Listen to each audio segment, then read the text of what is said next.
चलिए, good evening. कल जहाँ हमने छोड़ा था, डेवलप नेशंस हम लोग पढ़ रहे थे सोशियोलॉजी डेवलपमेंट में।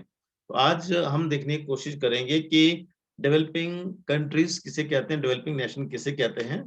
इनइक्वालिटी, ग्लोबल इनइक्वालिटीज के चैप्टर में से हम आज जो है सेकंड इसके पार्ट में हम पहुंचे हैं। तो इसको देखने की अगर थोड़ी सी कोशिश करें हम, तो इसमें जो कल था उसके राइट ऑपोजिट होगा। ये राइट ऑपोजिट आई मीन कि कल जहां हम बात कर रहे थे कि डेवलप नेशन में इंडस्ट्रियलाइजेशन ज्यादा होता है, सर्विस सेक्टर ज्यादा होता है, और वो आज हम देखेंगे कि यहाँ इंडस्ट्रियलाइजेशन भी कम होता है और सर्विस सेक्टर भी इसमें कम होता है। और इसमें प्रोमिनेंस जो है वो कुछ एक और इंडिकेटर्स हैं उनका रहता है, उसको देखने की हम कोशिश करेंगे। और इसे देखने की कोशिश करें तो विकासशील, हम हिंदी में डेवलपिंग को विकासशील राष्ट्र कहेंगे। तो उसमें अगर देखने की कोशिश करें तो इसका जो आधार होता है, खास करके औद्योगिक आधार, इंडस्ट्रियल बेस हम जिसको बोलते हैं, या इकोनॉमिक डेवलपमेंट का जो बेस है वो कंपैरेटिवली कम होता है as compare to develop countries. तो साथ में जो लो ह्यूमन डेवलपमेंट इंडेक्स रहता है, ह्यूमन डेवलपमेंट इंडेक्स कल हमने देखा था कि रिलेटिवली बहुत हाई होता है डेवलप नेशन में। तो आज यहाँ क्या होगा, राइट ऑपोजिट होगा, क्या कंपैरेटिवली लो होता है। और उसमें दूसरे जो विकसित देश हैं उनके मुकाबले बहुत ही रादर, बहुत कम तो नहीं परंतु कंपैरेटिवली और रिलेटिवली उनसे कम पाए जाता है। इंडस्ट्रियल बेस भी, इकोनॉमिक डेवलपमेंट भी, और साथ में ह्यूमन डेवलपमेंट के जो इंडिकेटर्स हैं सब के सब वो कम पाए जाते हैं। और इस तरह से एक डेवलपिंग कंट्री जो होता है वो एक ऐसा देश है, एक ऐसे देशों की कैटेगरी को हम कहते हैं जिसमें कि कम उनका इंडस्ट्रियल बेस हो, नंबर एक। नंबर दो, लो ह्यूमन डेवलपमेंट इंडेक्स हो और दूसरे देशों के मुकाबले, तो उसे हम डेवलपिंग जो कंट्रीज हैं वो कहते हैं। दूसरे शब्दों में 1990 का जो दशक रहा है, 1990 के बाद विकासशील देशों को विकसित देशों की तुलना में अधिक हाई डेवलपमेंट ग्रोथ रेट जो है उन्होंने वो नोट की है। और ये सब पोस्ट मॉडर्न टाइम हम इसको कहते हैं। 1985 के बाद का जो टाइम है that is post development time है ये। तो उसमें 1990 के बाद हाई इकोनॉमिक ग्रोथ की वजह से, रादर डेवलपमेंट ग्रोथ की वजह से, आज जो है कंपैरेटिव स्टेज में ये जो देश हैं वो पहुंच गए हैं, और कई जो डेवलप नेशन है उनसे उनके से कंपेयर करने लग पड़े हैं। जैसे छोटा सा एग्जांपल, परसों ही एक न्यूज में आया और उस न्यूज में ये बोला गया कि भारत का जो मेक इन इंडिया का जो प्रोजेक्ट है, जिसमें कि सारी सारी चीजें लगभग भारत में ही बनाई जा रही हैं, चाहे वो कोविड की वैक्सीन के लिए हो, चाहे वो और दूसरे बड़े बड़े टैंक, लड़ाकू जहाज से लेके सारी वो चीजें जो हैं वो आज भारत में ही बनाई जा रही हैं। तो उसके उससे जो डेवलप नेशन है वो उन्हें खतरा महसूस हो रहा है, क्योंकि भारत एक बहुत बड़ी मंडी हुआ करता था एक टाइम में, परंतु आज भारत जो प्रोड्यूसर हो गया है। तो इस तरह से कई और देश हैं जिन्होंने अपने इसको जो इकोनॉमिक ग्रोथ है, रादर जो इकोनॉमिक डेवलपमेंट और इंडस्ट्रियल बेस है उसको स्ट्रेंथन किया है। और स्ट्रेंथन करने के साथ साथ उन्हें जो डेवलपमेंट ग्रोथ का जो रेट है वो हमारा ज्यादा बड़ा है। कई ऐसे जो विकासशील देश हैं तो उनको खतरा, जैसे खतरे की घंटी उनको महसूस होने लगी है। तो साइंटिफिकली अगर हम देखने की कोशिश करें, साइंटिफिकली जो देखने की कोशिश करें तो बहुत सारे विकासशील देश जो हैं वो आज भी जो बेसिक जरूरतें हैं उनके साथ वो जूझ रहे हैं। चाहे वो आज के डेट में भी देखें तो आज छोटी छोटी जो चीजें हैं उसके लिए भी हम कॉम्प्रोमाइजेस करते हैं, क्योंकि देश जो होता है वो उसके नागरिकों से होता है। तो अगर नागरिक, आज छोटे छोटे एग्जांपल्स हैं, जैसे अगर हेल्थ सेक्टर को देखें तो आज भी कॉम्प्रोमाइजेस हैं, एजुकेशन सेक्टर को देखें तो आज भी हिंदुस्तान की बात करें तो कॉम्प्रोमाइजेस हैं। छोटा सा एग्जांपल अपने कॉलेज का ही अगर हम ले लें, तो अपने कॉलेज में अगर इस टाइम में हम पढ़ा रहे हैं तो उसकी वजह क्या है, ये यहाँ 2 टीचर होने चाहिए थे सोशियोलॉजी के, पर 2 टीचर नहीं है इसलिए ये वाला करना पड़ रहा है। अदरवाइज अदरवाइज कॉलेज में 2-2 क्लासें लगती, और ये 10-12 पेपर पढ़ाए जाते हैं, उन्हें 5 एक पढ़ाता, 5 दूसरा पढ़ाता। तो सारी की सारी चीजें, आपको भी पूरा का पूरा हफ्ता आपको टीचर मिलता, पूरा का पूरा हफ्ता आपको पढ़ने को मिलता, और हमें भी 10 क्लासों के 10 पेपरों के की जगह हमें भी 5 पेपर पढ़ाने पड़ते हैं, 6 पेपर पढ़ाने पड़ते हैं, क्योंकि 12 पेपर मैक्सिमम जो है हमारे जर्नल इलेक्टिव डाल के होते हैं। तो ये एक तरफ से एक ये है। और दूसरा, अगर हम दूसरा और सेक्टर हम देखें तो हेल्थ सेक्टर को ले लें हम, हेल्थ सेक्टर में हाल देखिएगा कि per capita availability of doctors, nurses और हेल्थ इंस्टीट्यूशंस हमारी कितनी हैं, उसमें भी हम लोग पिछड़े हैं। और बहुत सारी ऐसी और बहुत सारी चीजें हैं जिनमें कि चाहे वो एग्रीकल्चर का है, चाहे वो हेल्थ का है, चाहे वो मतलब कोई भी ऐसा सेक्टर है जहां भी जाएंगे भीड़ दिखेगी, जहां भी जाएंगे जो है वो बिना प्लानिंग के हम लोग चले होते हैं। तो इस तरह से उनके मुकाबले अगर देखने की कोशिश करें हम, तो हम लोग बहुत ही पीछे हैं। एक स्टडी टीम यूनाइटेड नेशन ने, यूएन ने एक कॉन्स्टिट्यूट की थी। उसकी रिपोर्ट के मुताबिक जो विकासशील अर्थव्यवस्था होती है, वो एक ऐसी स्थिति होती है जिसमें real per capita income, real per capita income fixed data नहीं, रियल पर कैपिटा इनकम की तुलना अमेरिका, कनाडा, ऑस्ट्रेलिया या पश्चिमी यूरोप की प्रति व्यक्ति आय के साथ की जाती है, या जब की जाती है तो उनकी अपेक्षा उनकी प्रति व्यक्ति आय बहुत कम होती है, पर कैपिटा इनकम बहुत कम होती है, तो उसे हम जो है डेवलपिंग नेशन कह सकते हैं। एक ब्लूर और यामी करके एक विद्वान हुए हैं, दो लोग हैं ये। उन्होंने कहा कि जो विकसित राष्ट्र हैं वो एक ऐसे देशों की कैटेगरी है जिसमें कि प्रति व्यक्ति आय का स्तर उत्तरी अमेरिका, पश्चिमी यूरोप, ऑस्ट्रेलिया की अपेक्षा बहुत कम होता है। और इसी तरह से सैमुअल है, उन्होंने भी ऐसा ही कहने की कोशिश की है। और उन्होंने कंपैरेटिव एनालिसिस के लिए उन्होंने कनाडा, यूएस, जापान और जो बड़े विकसित राष्ट्र हैं उसके साथ उनकी तुलना करने की कोशिश की है। और उसी के मुकाबले डेवलपिंग क्या होगा, अंडर डेवलप क्या होगा, उसी के मुकाबले जो है उसमें सुधार करने की कोशिश या सजेशन जो दिए जाते हैं, इस तरह से सारी चीजें रहती हैं। तो बहुत कम शब्दों में अगर हम कहने की कोशिश करें तो ग्लोबल इनइक्वालिटी को निर्धारित करने वाले ये जो सारे के सारे जो इंडिकेटर्स हैं, उन इंडिकेटर्स के आधार पर जो हम डिक्लेयर करते हैं कि ये डेवलप है, ये डेवलपिंग है और अंडर डेवलप है, उसके मुकाबले देखने की कोशिश करें तो विकासशील जो देश होते हैं वो विकसित देशों के मुकाबले बहुत ही निम्न स्तर के रहते हैं। और उसका उसमें लाइफ एक्सपेक्टेंसी, जो जीवन प्रत्याशा हम जिसे कहते हैं, कोई बहुत कम होती है। हाईली एजुकेटेड लोग जो हैं वो कम होते हैं और अधिक आय वाले लोग भी बहुत कम होते हैं as compare to developed nation. तो अगर इस तरह से अगर देखें तो ये सारी की सारी चीजें इस तरह से रहती हैं। तो थोड़ा सा इनकी विशेषताएं हम देखने की कोशिश करते हैं कि डेवलपिंग नेशन हमें किसे कहते हैं, उनकी विशेषताओं के ऊपर थोड़ा सा ध्यान देने की कोशिश करते हैं। विकासशील देशों में मुख्य तौर से देखें तो एशिया की कुछ कंट्री हैं, अफ्रीका की कंट्री हैं और लैटिन अमेरिका की कंट्रीज हैं। लैटिन अमेरिका की कंट्रीज हैं जो कि विकासशील देशों की कैटेगरी में आती हैं। और ये सब के सब वो देश हैं ऑलमोस्ट जिन्हें हम कॉमनवेल्थ कंट्रीज भी हम कहते हैं। कॉमनवेल्थ कंट्रीज का मतलब क्या हो जाता है कि वो लोग हैं जिनमें जो उपनिवेशवाद का शिकार हुए थे, जिनमें जो कभी ना कभी इंग्लैंड की या किसी और देश की कॉलोनी रही होगी, तो उसका उसके जो है वो पूरा का पूरा उन्हें वहां थोड़ा समय देखने को मिलता है। और ये इस तरह से जब उनको देखने को मिलता है तो अति महत्वपूर्ण चीज ये होगी कि जो 20वीं शताब्दी के आरंभ में जो इन पूंजीवाद, नोट पूंजीवाद, बट ये जो उपनिवेशवाद थे उनसे जब स्वतंत्र हुए तो उन्होंने फिर, क्योंकि और लोग जो डेवलप कंट्रीज थी वो काफी आगे उनसे निकल चुकी थी, तो अब इन्हें डेवलप करना था, तो इसलिए इन्हें जो था अपनी रास्ता इन्होंने चुना। और रास्ता चुनने के बाद इन्होंने ये डिसाइड किया, किसी ने ये डिसाइड किया कि हमने अमेरिकन कैंप के साथ जाना है जो कि पूंजीवाद पे विश्वास करता था। दूसरे ने किसी ने ये डिसाइड किया कि हम जो है वो रशिया के साथ जाएंगे और जो कि समाजवादी व्यवस्था पे विश्वास करता है। भारत एक ऐसे देशों में से एक था जिसने ये बोला कि ना हम अमेरिका के साथ जाएंगे ना हम रशिया के साथ जाएंगे, हम गुट निरपेक्ष रहेंगे। इसलिए भारत ने NAM, नॉन अलाइन मूवमेंट की वकालत की थी। और उसके बाद भारत जो था उन्होंने दोनों से अपना फायदा उठाना था, इसलिए भारत जो था उन्होंने दोनों के साथ किसी के साथ बुराई नहीं की और अपने आप को बीच में न्यूट्रल ही रखा। तो इस तरह से और भी जो चीजें हैं, चाहे आर्थिक, सामाजिक, राजनीतिक तौर से हम भिन्न हो, परंतु कुछ एक लक्षण जो है सारी दुनिया में डेवलपिंग कंट्रीज के निम्नलिखित हो सकते हैं। देखिएगा क्या होगा। नंबर 1 है एक्सेस डिपेंडेंस ऑन एग्रीकल्चर। जैसे मैंने पहले स्टार्टिंग में बात की कि इंडस्ट्रियल बेस यहाँ कम होता है और हमारी डिपेंडेंस यहाँ सबसे ज्यादा किस पे होती है, एग्रीकल्चर पर रहती है। और एग्रीकल्चर जो होता है एक प्राइमरी ऑक्यूपेशन के रूप में देखा जाता है, मेन व्यवसाय के रूप में देखा जाएगा।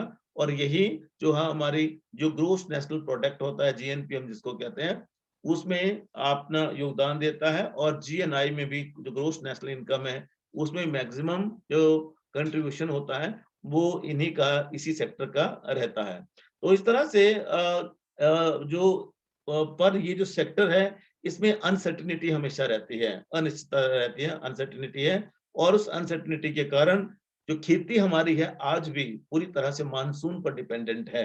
रादर मोस्टली, पूरी तरह ना सही, परंतु मोस्टली मानसून पर डिपेंडेंट है। और इसी की वजह से फसल क्या निकलेगी, क्या उतरेगी, फसल अच्छी लगी है, परंतु जो पैदावार है वो क्या होगी, वो बिल्कुल इंद्रदेव की मर्जी पर डिपेंड करता है। और वहां जो कुछ भी होगा वो मानसून के ऊपर डिपेंड करता है। नंबर 2, लो पर कैपिटा इनकम। जैसे हमने पहले बात की कि पर कैपिटा इनकम जो है, जो प्रति व्यक्ति आय है, वो लो रहती है as compare to develop countries. और उसमें जो लो होती है पर मैक्सिमम लोगों की होती है। और कुछ एक देश ऐसा नहीं है, कुछ एक लोग करोड़पति, अरबपति, खरबपति भी हैं। हिंदुस्तान की बात करें, बहुत बड़ा देश है ये, और इसमें बहुत सारे लोग जो हैं वो अमीर भी हैं, जो कि कंट्रीब्यूट भी करते हैं। और परंतु जो मैक्सिमम लोग हैं, एवरेज लोग हैं, उनकी जो इनकम है, पर कैपिटा इनकम, वो कम होती है, कम होती है। और उस इसलिए इकोनॉमी में उनका जो कंट्रीब्यूशन है, इकोनॉमिक इंडिविजुअल तौर पे तो हो सकता है ज्यादा हो, परंतु इंडिविजुअल तौर पे ज्यादा हो, परंतु जो डेवलप नेशन की कैटेगरी में अगर हम लें, उनके रेफरेंस में लें, तो वहां इनका जो रोल है वो बिल्कुल कम रहता है। As a whole, as a whole कम रहेगा, परंतु इंडिविजुअली हो सकता है किसी का ज्यादा हो। तो ये एक यार्डस्टिक बनती है, एक पूरे यार्डस्टिक या मापन यंत्र है, जिसके द्वारा हम किसी भी देश की तरक्की को माप सकते हैं। नंबर 3 है एक्सेसिव एंड अनकंट्रोल्ड पॉपुलेशन। ये बहुत बड़ा एक फैक्टर है डेवलपिंग कंट्री में होने का। रादर चाइना भी अभी तक अपनी पॉपुलेशन को कंट्रोल नहीं कर पाया है, लाइक इंडिया।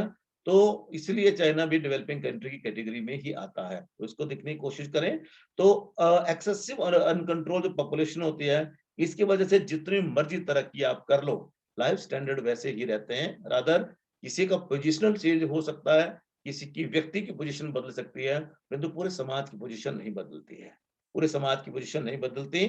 और हालांकि बीमारियां कई रही, जैसे अभी कोविड में भी कई लाखों लोग मरे, परंतु फिर भी पैदा कितने हुए।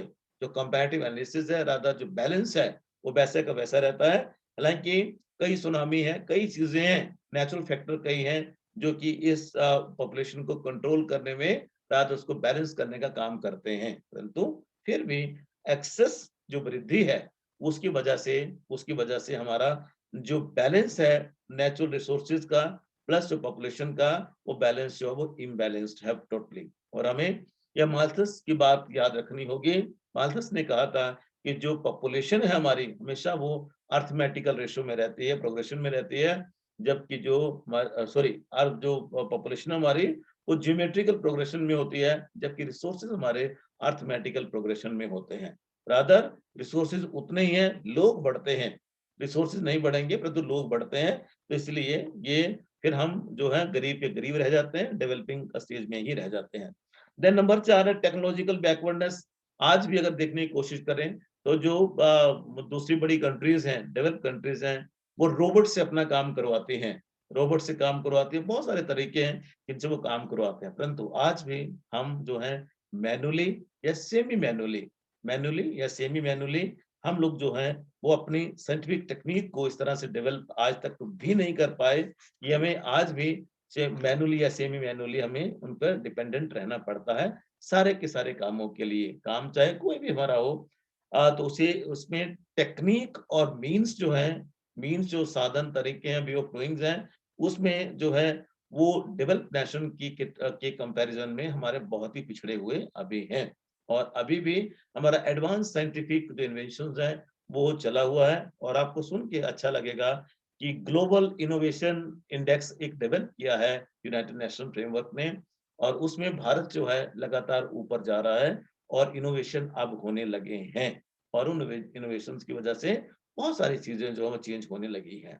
और एक और है फैक्टर है कि कैपिटल डेफिशिएंसी रहती है। कैपिटल डेफिशिएंसी मैंने पूंजी का अभाव रहता है, और पूंजी के अभाव के कारण फिर क्या हो जाता है कि हम सारी जरूरतों को सफिशिएंट और रिक्वायर्ड कैपिटल के अभाव में हम सारी जरूरतों को पूरा नहीं कर पाते।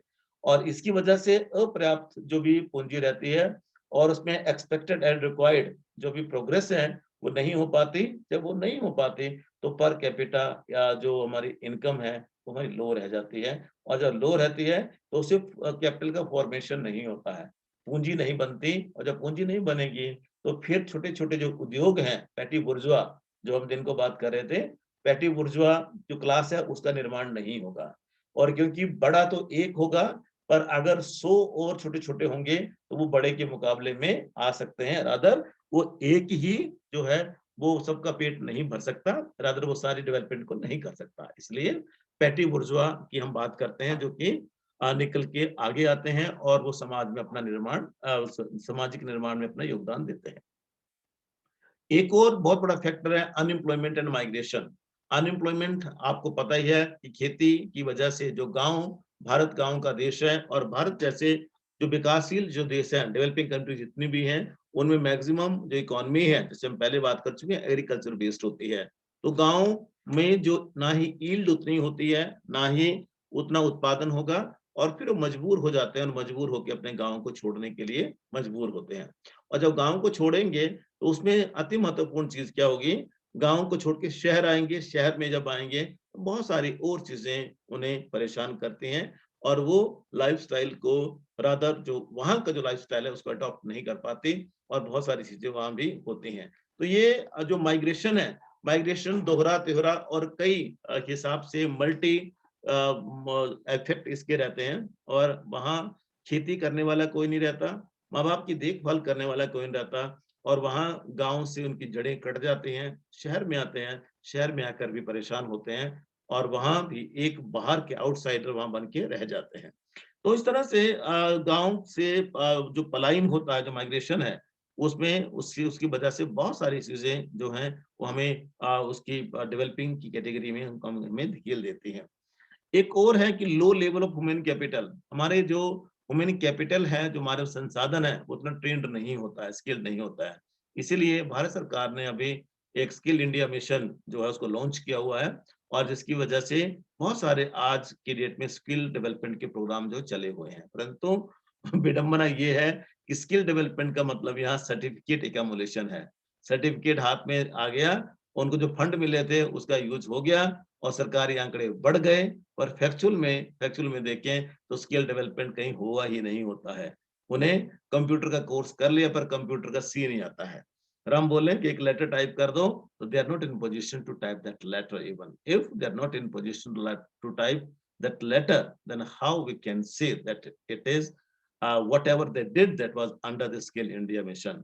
तो ये बहुत सारी प्रैक्टिकल कुछ दिक्कतें हैं, प्रैक्टिकल चीजें हैं, जिसकी वजह से हमारा जो लो लेवल ऑफ ह्यूमन कैपिटल रहता है, नॉन प्रोग्रेसिव पर्सपेक्टिव हमारा है। और हम आज भी हम लोग जो हैं सुपरस्टिशन में बंधे हुए हैं, आज भी हम लोग छुआछूत की बात करते हैं, आज भी हम जाति पाति की बात करते हैं, और ये जो अनसोशल इवल्स हैं, ये अनसोशल इवल्स आज भी हमें बहुत बुरी तरह से प्रभावित करते हैं।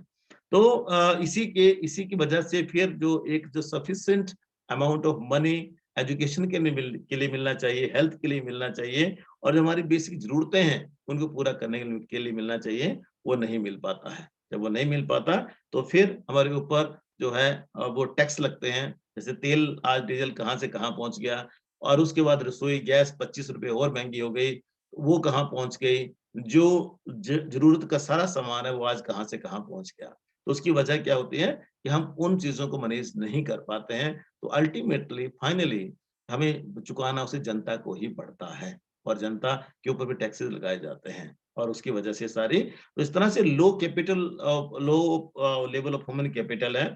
और एक और इसकी विशेषता ये बनती है कि अनस्किल्ड अनस्किल्ड इकोनॉमिक ऑर्गेनाइजेशंस है। ये अनस्किल्ड, जैसे मैंने पहले बात कर ली कि बहुत ही जो डेवलप कंट्रीज हैं और डेवलपिंग कंट्री हैं, उन दोनों के बीच में एक जो स्किल का बहुत बड़ा अंतर है, स्किल का बहुत बड़ा अंतर है, और उस अंतर के चलते ही हम लोग जो हैं आज भी पिछड़े हुए हैं, और वो लोग आज भी बहुत ज्यादा एडवांस हैं। और एडवांस होने की वजह क्या है कि हम लोग जो हैं आज भी हम लोग सुधर के राजी नहीं, चेत के राजी नहीं है। आज भी हमारे पास कुछ थोड़ा सा कुछ आ जाए तो हम आज भी पागल हो जाते हैं, परंतु वो लोग इन्वेस्ट करते हैं, they invest, and they invest their time as well, time को इन्वेस्ट करते हैं, पैसे को इन्वेस्ट करते हैं, अपने स्किल को भी इन्वेस्ट करते हैं। तो there are so many things which makes them all different as compare to us all, that's why they are developed. जैसे मैंने एक दिन आपको बात भी सुनाई थी, रिपीट नहीं करूंगा, तो उसी की वजह से कई और संस्थाएं जो हैं आज के समय में स्थापित हुई हैं। और भारत की अगर बात करें, India as a developing country, तो भारत आज जो है उन्होंने ग्रामीण क्षेत्र में भी आज इंट्रोजन करने की कोशिश की गई है। आज गांव जो है वो शहर से बेहतर बन रहे हैं, क्योंकि वहाँ बेहतर हवा पानी है और बेहतर बहुत सारी चीजें हैं जिसकी वजह से वो वहाँ अपना जो है जीवन यापन कर रहे हैं। तो एक और जो चीज अगर देखने की कोशिश करिए, too much dependence on foreign trade and import, sorry जो इंपोर्ट है और फॉरेन एड है, फॉरेन ट्रेड है, उस पर हमारी ज्यादा टू मच डिपेंडेंस है। परंतु अभी 5-7-10 सालों में क्या हुआ है, ये भारत एक ऐसा देश बना है जो कि दूसरों को मदद देता है, परंतु पहले ऐसा नहीं था। All the time we were just snatching something and requesting something, and some country, rather some big organization like this WTO, this World Bank, this UN, just to give some funds to run their country, like Pakistan is doing these days. So कहने का मतलब क्या हो गया कि जब हमारी too much dependence होगी किसी के ऊपर भी, तो वो कब पता नहीं क्या खींचेगा और हमें कब गिरा देगा, कोई पता नहीं। That's why government has initiated this Make in India program. तो मेक इन इंडिया में भारत में अगर बनेगा तो भी खींचो का खींचना है, हमारा है, हमारी मर्जी, हम दें या ना दें, हम करें ना करें, वो हमारी मर्जी है। वही the same case is if we are producing something, अगर एट आवर होम, तो फिर हमें कोई किसी चीज की जरूरत नहीं होती है। सेल्फ सफिशिएंट अगर हम हैं, मार्केट पे डिपेंडेंट अगर हम हैं सब्जी के लिए, भाजी के लिए, तो फिर मार्केट में आज सब्जी भाजी नहीं आई, दूध नहीं आया, तो क्या करेंगे? चाय नहीं पिएंगे क्या? खाना नहीं खाएंगे क्या? तो वो चीज रहती है, अगर हमारे पास वो चीजें पड़ी हुई हैं, तो we have not to be dependent on them. तो इसलिए ये पूरा का पूरा जो टू मच जो हमारी डिपेंडेंस है, रॉ मटेरियल को एक्सपोर्ट करते हैं हम लोग, उसके बाद जो मैन्युफैक्चर्ड गुड्स हैं वो यहाँ आती थी अंग्रेजों के टाइम में, और वही चीज जो है वो आज भी चली हुई है ऑलमोस्ट ऑलमोस्ट। और वो ज्यादा प्रॉफिट जो है वो पूरा का पूरा बाहर जाता है। छोटा एग्जांपल, जैसे अभी होली आने वाली है, होली में जो रंग हैं वो भारत के नहीं होंगे, होली में जो रंग हैं वो चाइना के होंगे, वो चाइना के होंगे, और सारा का सारा यहाँ से जो पैसा है लाइटनिंग से लेकर सारी चीजें, वो सब का सब बाहर चला जाता था, है और अभी जाता रहेगा। परंतु आज भी अगर हम कोशिश नहीं करते हैं, फॉरेन एड को मिनिमाइज नहीं करते हैं, तो फिर जो इकोनॉमिक एंड सोशल पॉलिसीज बनाने के लिए अगर आज भी हम फ्री नहीं होते हैं, तो अनडाउटली जो रिक्वायर्ड प्रोग्रेस, जो रिक्वायर्ड तरक्की चाहिए, वो हम लोग कभी नहीं कर पाएंगे, और ये हम पीछे पिछड़ते ही हम लोग जाएंगे। तो इस तरह से एक और इसकी जो विशेषता जो बचती है, that is under developed means of transportation communication. Transportation communication के साधनों को देखें तो भारत में जो सिंपल शब्दों में देखने की कोशिश करें, तो आज भी भारत की जो सड़कें हैं वो कैसी हैं, थैंक टू दिस गवर्नमेंट। अभी जो है वो कई, प्लीज डोंट थिंक कि I am just saying something in favour of government, ऐसा मत सोचना कभी भी, ऐसे कभी मत सोचना। पर जो हो रहा है वास्तव में वो आपके सामने रखने की कोशिश कर रहा हूँ। हो सकता है कि वर्ल्डली आपने इसको नहीं देखा हो, कई एक्सप्रेस वेज अभी बने हैं, एक्सप्रेस वेज बने हैं, कई मेट्रोज का निर्माण हुआ है, और बहुत सारी चीजें ऐसी बनी हैं जो पहले कभी नहीं थी। तो उनको अगर हम देखने की कोशिश करें, तो ये कभी ना सोचे कि हमारे चंबा में नहीं हुआ तो कहीं नहीं हुआ होगा। बाहर बहुत कुछ हुआ है, बहुत बदला है, बहुत बदला है। अगर आप चंडीगढ़ तक ही जाएंगे, तो जो रोड कभी बिल्कुल वो होता था, आज उस रोड को देखेंगे तो आप पठानकोट से 3-3.5 घंटे में चंडीगढ़ पहुंच जाते हैं, तीन अपनी कार में, और बस में आपको 3.5-4 घंटे के आसपास, 4-4.5 घंटे में आप जो है वो पठानकोट से चंडीगढ़ होते हैं। तो वहां का जो डिस्टेंस है दैट इज मोर देन 250 और 70 किलोमीटर है वो। तो इसका मतलब सिंपल शब्दों में ये हो जाता है कि कहीं ना कहीं बहुत सारी तरक्की, और ये ट्रांसपोर्टेशन के रोड अगर खास करके देखने की कोशिश करें तो उसमें बहुत सारी तरक्की हुई है। चंडीगढ़ से शिमला का रास्ता अगर आप देखें तो इट इज क्वाइट गुड, और चंबा से शिमला का रास्ता देखें तो वो भी यहाँ से लेके कंडा घाट तक का जो रास्ता है बहुत अच्छा है। अगर आप बिलासपुर से होकर निकले, हमीरपुर से होकर निकले, तो there are so many projects which on which the government is working, और बहुत सारी चीजें जो हैं वो आज के टाइम में, क्योंकि पुराने समय में कहा जाता था कि सड़कें जो होती हैं वो देश को नहीं दिलों को जोड़ती हैं। तो एक कॉर्नर से दूसरे कॉर्नर से जुड़ने के लिए सड़कें बहुत बड़ा अपना रोल प्ले करती हैं, और वही जो रोल है वो रोल पूरी तरह से एडमायरेबल है। और उसे कंपैरेटिवली अगर डेवलपिंग देशों में देखें तो उनके मुकाबले हम लोग कहीं नहीं है। आपको मैं एग्जांपल एक दे सकता हूँ, मैं फोटो भी दिखा सकता हूँ एक बार जर्मनी की। जर्मनी में जो रोड हैं, उसमें जो मिनिमम स्पीड है वो 300 किलोमीटर पर आवर होती है। सोचो भला 300 किलोमीटर पर आवर। अमेरिका के रोड जो हैं 8 लेन्स रोड हैं, 8 लेन्स, और ऐसे रोड कि आप पास नहीं ले सकते किसी से। अपने-अपने लेन में चलेंगे, 6 लेन एक साइड है, 6 लेन दूसरी साइड है, और जो स्टेट हाईवेज है उसमें 4 लेन एक साइड है और 4 लेन दूसरी साइड है। तो उन रोड्स पे जो चलना है उसके उसके मुकाबले हमने अपने आप को देखना है। क्योंकि अगर डेवलपिंग कंट्रीज की हमने बात करनी है तो उनके मुकाबले हमने देखना है। तो उसके मुकाबले हम लोग जो हैं, चाहे वो ट्रांसपोर्टेशन की बात करें, चाहे रोडवेज है, चाहे एयरवेज है, चाहे रेलवेज है, चाहे वाटरवेज है, 4 वेज होते हैं। 4 वेज हैं, एक रोडवेज होता है, एक एयरवेज होता है, एक जो है वो क्या बोला, वाटरवेज होता है, और एक क्या बोला, एयरवेज, रेलवेज, रोडवेज और साथ में वाटरवेज। तो ये चारों के चारों जो तरीके हैं हमारे ट्रांसपोर्टेशन के, ये हमारे अविकसित होते हैं या अल्प विकसित होते हैं डेवलपिंग कंट्रीज में as compare to other countries. तो इसका जो नेटवर्क का जो ताना बाना इस तरह से डेवलप नहीं हुआ होता कि सारी चीजें से हो। इस तरह से बहुत कम शब्दों में हम कह सकते हैं कि विकासशील देशों में की जो राजनीतिक, आर्थिक और सामाजिक जो स्थिति होती है ठीक न होने के कारण इन देशों में विकास की जो दर होती है वो बहुत धीमी रहती है।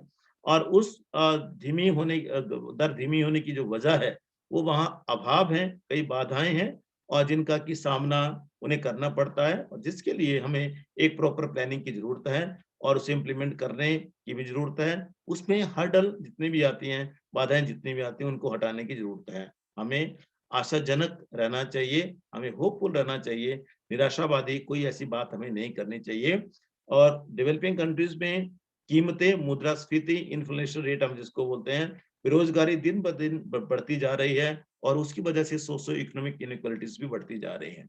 एक तबका ऐसा है जो बहुत अमीर हो रहा है, और एक तबका ऐसा है कि जो कि डिप्राइव वंचन वंचन वंचन की तरफ जाता हुआ बहुत ही गरीब हो रहा है।